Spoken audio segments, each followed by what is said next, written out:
Le masque Audura fait partie des masques inclusifs labellisés en France. On trouve aussi la marque Masque Inclusif, Masque Sourire, Masque Beethoven et Masque Window.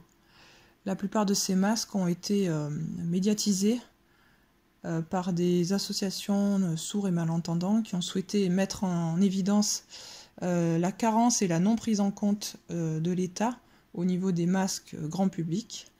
On a clairement oublié le handicap généré par le fait de cacher la bouche. Et grâce à notamment ces associations et les lobbies autour de la surdité, on a pu avoir des masques. Alors, encore plus tard, bien sûr, que les masques grand public, puisque le handicap en France passe toujours après. En attendant, on commence à avoir sur le marché plusieurs types de masques, des labellisés et des non labellisés. Vous verrez dans la description de la vidéo les liens en question. Toute allusion à la vidéo aura son lien dans la description. Au niveau du prix, on est à peu près entre 5 et 20 € l'unité.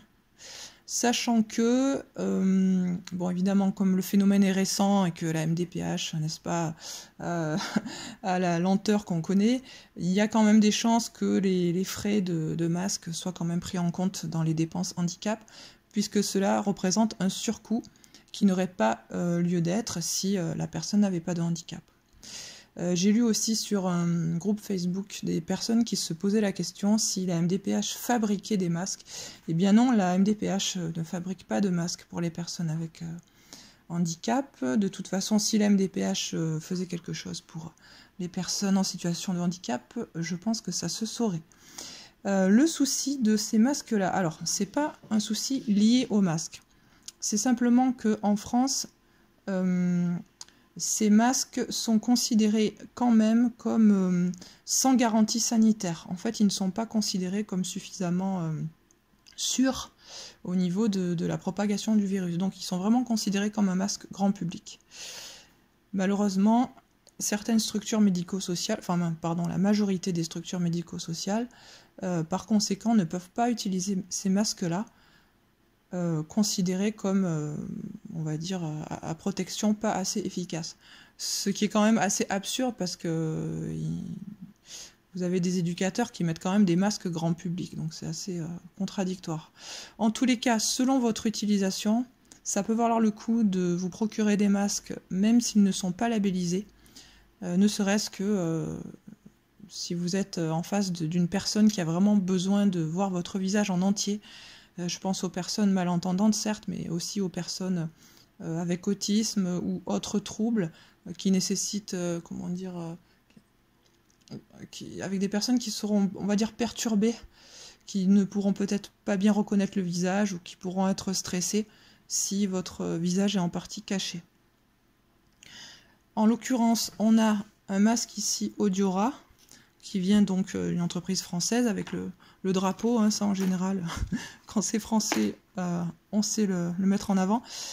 Une entreprise de Lyon, avec donc ici une partie transparente qui est quand même plutôt dans la moyenne, on est à, oui, à peu près 4 cm de large, donc qui a de bonnes finitions, qui tient à pas mal de lavage, avec une partie élastique et une partie cordon.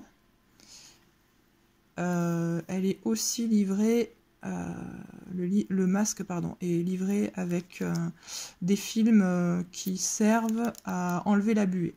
Donc à tester, je vais utiliser ce masque pendant quelques temps et j'actualiserai mon article par rapport au retour que j'ai sur la buée. Ça fait quand même partie des choses qui sont compliquées à gérer, que ce soit au niveau des lunettes, au niveau des masques transparents. On a quand même beaucoup de retours comme quoi c'est assez gênant pour enlever la buée et les traces qui vont avec. J'espère que ce descriptif vous aura aidé dans votre décision. N'hésitez pas à donner votre avis sur ce masque ou alors sur le site masqueinclusif.com, Masque Sourire, Masque Beethoven et Masque Window.